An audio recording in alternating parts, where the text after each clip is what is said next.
Les gamins vivent au centre de formation en Europe, même chose qu'ils vivent en Djambar et en machin de comme ça. Donc il faut qu'on se croie, gum so bop pour nous gum sur nos bop. C'est ça le plus important. Parce que tu ne peux pas dire que tu ne vas pas sélectionner des locaux, et ces locaux-là, ils vont aller prendre ces chans, avec encaisser un but, avec des équipes professionnelles. Effectivement. Hein? L'Égypte professionnelle, Algérie professionnelle, Maroc professionnel, et tu vas les battre. Après, tu nous parles de, oui, le niveau. Quel niveau? Il n'y a pas de question de niveau. Lamine Camara, tu ne vas pas dire, l'année dernière, il était au Sénégal, et cette année, c'est le meilleur militaire sénégalais. C'est quelle question de niveau? D'ici 1 an, il a progressé de quoi? C'est toujours son même football qu'il a gardé. Justement, même, lors de ton dernier passage sur ce plateau, tu avais parlé de Lamine Camara et Pape Matar Sarr. Ça avait suscité de la polémique. J'ai eu beaucoup d'appels, mon frère. Beaucoup d'appels. Sur ce plateau, tu avais dit que Lamine Camara est mieux que Pape Matar Sarr. Mon frère, tu sais quoi? Est-ce que ça n'a pas boosté Pape Matar Sarr cette saison? Merci beaucoup. Même j'ai eu des membres de sa famille, mais j'ai fait exprès. C'était pour le booster. Quand je parlais de Sadio Mané, quand quelqu'un m'a appelé, j'ai dit, écoutez, laissez-le avec moi, je vais le booster. Parce qu'il y a certains joueurs qui ont de l'orgueil. Il faut booster leur orgueil pour qu'ils puissent... Nous tous, on le sait. Moi, par exemple, je jouais Champions League, je faisais un très bon match. Daniel Bravo, qui m'appelait, me dit, non, mon frère, pourquoi tu as fait ci, pourquoi tu as fait ça? Et Dieu sait que quand il parle avec d'autres, il a dit, t'as vu le match qu'il a fait? Et moi, jamais il m'a donné des cadeaux. Ce que j'étais en train de faire, ces gamins-là, c'est pas parce que d'avoir un mauvais comportement envers eux ou machin de quoi. Je ne critique pas leur vie privée. Mais c'est le football. Tout ce que je peux leur aider, c'est soulever leurs orgueils des fois. Pape Matar, quand je lui dis, quand il a la balle, Samba est là, toi tu es là, au lieu que je fais une touche et je te donne, il fait une touche, 2 touches, 3 touches, 4 touches, jusqu'à toi, c'est comme si on l'avait donné un drapeau pour que je lui donne. Attends, je dis non, je ne suis pas d'accord. La balle doit aller plus vite que l'homme. Je suis au milieu de terrain et je sais comment, pour gagner du temps, faire jouer une touche de balle, 2 touches de balle. Platini, je lui ai demandé un jour, c'est quoi le meilleur footballeur, par exemple, du football malien? Il a rigolé, après il m'a dit, c'est celui qui voit avant de recevoir la balle. Et c'est lui qui essaie de jouer à une touche de balle. Ça, c'est technique.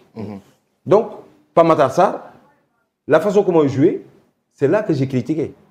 J'ai critiqué la façon comment il joue. On n'a pas besoin de ça, il a besoin de progresser. J'ai dit, Lamine Camara, son niveau est là. Ça n'a rien à voir. Il y a qu'Alucé qui est capable, je le dis encore, il n'y a qu'Alucé qui était capable de mettre Pape Matar Sarr sur le terrain et laisser là Lamine Camara en bas.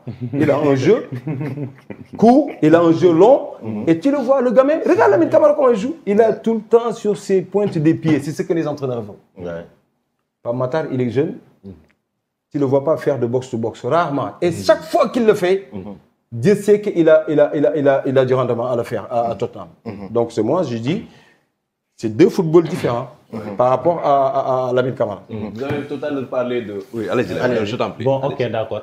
Grand Ambi, bon, vous avez fréquenté l'équipe nationale de 2001 à 2006 pour 34 sélections, n'est-ce pas? En tant que milieu de terrain, vous n'avez pas pu montrer tout votre talent avec l'équipe nationale, 0 but marqué. Est-ce que quelque part, il n'y a pas un sentiment de déception? Non, pas de déception. Il faut choisir. Moi, je n'étais pas là pour marquer du but. C'est vrai que mon boulot, c'était un relayeur. Moi, je faisais jouer l'équipe et j'étais au combat dès qu'on perd la balle. Donc, j'ai dit alhamdoulilah, je n'ai jamais joué dans un match où on dit que le milieu de terrain a failli. Je préférais travailler pour l'équipe que d'aller marquer du but. Dans mon club, je marquais beaucoup de buts, mais en équipe nationale, quand j'arrivais, il y avait quelque chose qui marquait. En équipe nationale, ça n'a rien à voir avec un club. En équipe nationale, on a pris sur 17 millions les meilleurs footballeurs dans cette équipe-là. Des attaquants, des offensifs, des machins. Moi, mon rôle, c'était de cadrer sur le milieu de terrain. Je n'ai pas eu la chance, j'ai eu des occasions, je n'ai pas eu la chance de marquer, mais ce n'est pas une honte. Pas du tout. C'est juste que je n'ai pas fait un seul match. Aujourd'hui, j'ai arrêté le foot, ça fait 15 ans. Je suis fier qu'on met n'importe quel match avec mes enfants, je peux le regarder. Et mes enfants ne diront pas que « Papa, qu'est-ce qui s'est passé la dernière fois ?» Parce que je préparais mes matchs. Jusqu'à ce qu'Ablaye Sarr et Amada Traoré. Je sais qu'est-ce qu'ils m'ont dit. Ils m'ont dit « Toi, tu choisis tes matchs. » C'était contre les BA ou les Libéria. Ils m'ont dit « Oui, toi, les petits matchs là, tu ne joues pas ça. Tu essaies de dire match. » J'ai dit « Non, j'étais blessé contre Norwich à Portsmouth. » J'ai dit « Moi, je ne triche pas. Si je suis blessé, de 2004, j'étais blessé, Guy Stéphane. Et aussi, vous voyez, le Sénégal, c'était la dernière équipe nationale qui a donné son truc. Sa liste. Pourquoi? Parce qu'il m'attendait. J'ai dit, coach, je ne peux pas Il me dit, oui, le temps qu'on joue premier match contre Burkina, deuxième match, le temps. Je dis non, moi je suis en diesel. Je ne peux pas, je ne marche pas comme ça. Je suis blessé, il y a des joueurs sénégalais qui sont prêts. Laissez-les partir, mais moi je ne pars pas. Ça, c'est l'honnêteté. Et j'ai toujours marché comme ça. Si j'ai mal quelque part, je ne joue pas. Parce que demain, je vais jouer en boitant. Mon enfant, il ne sait pas. Mon petit-enfant, il ne sait pas. Qu'est-ce qu'ils vont dire? Mais il était nul, il jouait comme ça, regarde comment il joue. Et justement, il y a un joueur qui s'appelle Samuel Monet. C'était à votre époque. Oui. Amdi, Samuel Monet. De Monet Non, moi, jusqu'à présent, je me pose cette question et je comprends pas. Samuel Monet, il vient au Sénégal, il prend 5 ou 6 buts et depuis lors, on ne le voit plus. Et moi, j'avais entendu que c'était un très grand gardien. Qu'est-ce qui s'était passé avec Samuel Monet? Oui, comme ce que je dis, des fois, il y a des gens qui sont bien dans le club que dans l'équipe nationale. Samuel n'a jamais fait de petite catégorie, ni la France, ni le Sénégal. Donc, tu l'amènes un bon jour comme ça, qui représente ses parents, machin, comme ça. C'était beau tout ça. Chaud au soleil. Mais après, plus, voilà, 45 degrés. voilà. Et contre Burkina, c'était, je pense, et ce jour-là, voilà, que le Sénégal a découvert un gardien comme ça. Moi, quand le jeune métis qui est arrivé encore, comment il s'appelle, Sidi, le jeune métis qui est un gardien là. Seini, voilà. Quand il est arrivé, premier jour, je l'ai vu sur le but. De suite, ma tête, c'était Samuel Monet. Mais après, il faut avoir, je dis, c'est juste peut-être la chance de bien tomber. Seini est bien tombé dans une bonne génération. Oui. Mais n'oubliez pas que l'autre, quand il était venu, c'était en présélection. C'est pas comme Seini en sélection. Oui. Bruno a fait un présélection. Ouais. Il y a beaucoup de joueurs comme Farifay, tout ça, ils étaient là. Il y a certains joueurs qui ont arrêté leur carrière à cette époque-là et il les a ramenés. Parce que Bruno ne savait pas, il voulait au moins tenter de voir certains joueurs. C'est pour ça. Mais l'autre, il jouait en 3e division quand même. Donc c'était pas... Les Sénégalais, ils ne devaient pas focaliser sur ce gars-là parce que le niveau, c'était pas trop ça. Mais il pouvait être, comme par chance, il pouvait arrêter 4 ou 5 buts, on ne parlera que de lui.